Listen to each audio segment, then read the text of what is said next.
देश में काले धन का खेल थम ही नहीं रहा। गैरकानूनी तरीके से हासिल की गई नकदी का अंबार इतना बड़ा है कि इन्हें आदमी तो क्या मशीनें भी गिनने में थक जा रही है।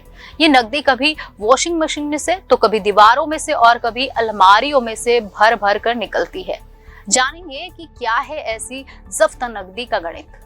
एक नौकर के पास इतनी नकदी मिली है कि उससे गिनने में 16 घंटे लग गए। इन नोटों को लोगों ने नहीं गिना, 8 मशीनों ने वोटों के इस पहाड़ यानी 35 करोड़ की नकदी को गिना। दरअसल प्रवर्तन निदेशालय यानी ईडी की टीम ने सोमवार को रांची में झारखंड के ग्रामीण विकास मंत्री आलमगीर आलम के पर्सनल सेक्रेटरी संजीव लाल और उसके नौकर जहांगीर आलम से जुड़े 9 ठिकानों पर छापेमारी की। इस छापेमारी में 35 करोड़ रुपए की नकदी मिली, जिन्हें टीन के 12 बक्सों में भरकर रखा गया।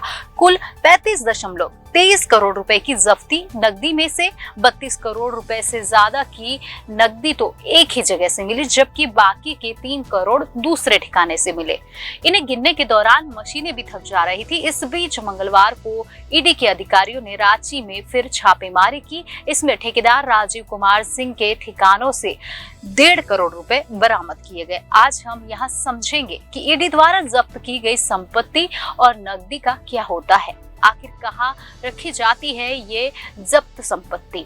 ईडी को मनी लॉन्ड्रिंग मामले में किसी भी संपत्ति या नकदी को जब्त करने का अधिकार है, मगर वह इसे अपने पास नहीं रख सकता। सुप्रीम कोर्ट में एडवोकेट अनिल सिंह श्रीनेत ने बताया कि प्रोटोकॉल के अनुसार जब ईडी किसी आरोपी के घर से नकदी जब्त करता है तो वह आरोपी को ये मौका देता है कि वह अपनी नकदी का सोर्स बताए। जैसे मान लीजिए कि नौकर के पास 35 करोड़ रुपए की नकदी मिली है तो उसे इन पैसों का सोर्स ईडी को बताना होगा, इसके सबूत देने होंगे। अगर वह इन सब के बारे में कोई सबूत देने में फेल रहता है तो ईडी इस नकदी या संपत्ति को ब्लैक मनी मानेगा। इसके बाद इस फंड को prevention of money laundering act के तहत जब्त कर लिया जाएगा। इन पैसों को तब अनअकाउंटेड और इल गॉटेन मनी कहा जाता है। एडवोकेट अनिल सिंह श्रीनेत कहते हैं कि एक बार जब काले धन के रूप में घोषित यह नकदी जब्त कर ली गई तो स्टेट बैंक ऑफ इंडिया के अफसरों और कर्मचारियों को बुलाया जाएगा जो ईडी की निगरानी में जब्त नोटों की गिनती करेंगे। वो लोग अपने साथ अकाउंटिंग मशीन लेकर आते हैं, जिसके बाद यह गिनती शुरू होती है।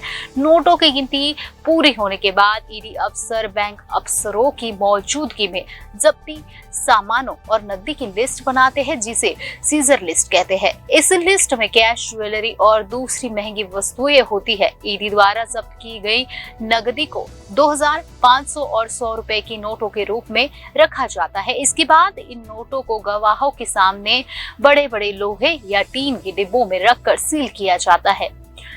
उसी राज्य के बैंक की ब्रांच तक सुरक्षित पहुंचाया जाता है, जहां इसे एजेंसी के पर्सनल डिपॉजिट अकाउंट में रखा जाता है। इसके बाद आरोपी दोषी साबित हो गया तो इस फंड को केंद्र सरकार के खजाने तक पहुंचाया जाता है। अगर कोई आरोपी मनी लॉन्ड्रिंग के मामले में दोषी साबित हो गया या उसे कोर्ट से सजा मिल जाती है तो जब्त की गई नकदी को सार्वजनिक धन मान लिया जाता है। मुकदमा चलने के दौरान वो पैसे वही रखे रहेंगे। अगर आरोपी अदालत से बरी हो गया तो उससे प्राप्त की गई नकदी उसे लौटा दी जाएगी। ईडी ने मार्च में दिल्ली, हैदराबाद, मुंबई, कुरुक्षेत्र और कोलकाता में कई जगहों पर छापेमारी की। टीम मकरीनियन shipping and logistic private limited और इसके डायरेक्टर विजय कुमार शुक्ला और संजय गोस्वामी और संबंधित संस्थाओं लक्ष्मीटन मैरीटाइम के परिसर पर रेड डाली गई। इस रेड के दौरान ईडी ने वॉशिंग मशीन से 2.54 करोड़ रुपए के कैश बरामद किए, लेकिन ये ऐसा कोई पहला मामला नहीं है। देश के धन कुबेरों के खजाने पहले भी कई बार खुल चुके हैं। शराब बनाने वाली ओडिशा की एक कंपनी के समूह से जुड़े कई ठिकानों पर पिछले साल दिसंबर में आयकर विभाग ने रेड की थी। ये छापेमारी 6 दिन तक चली थी। इस रेड में कुल 353 करोड़ रुपए के बेहिसाब नकदी बरामद की गई थी। देश भर में किसी जांच एजेंसी की महज एक कार्रवाई के तहत बरामद की गई ये अब तक की सर्वाधिक धनराशि थी।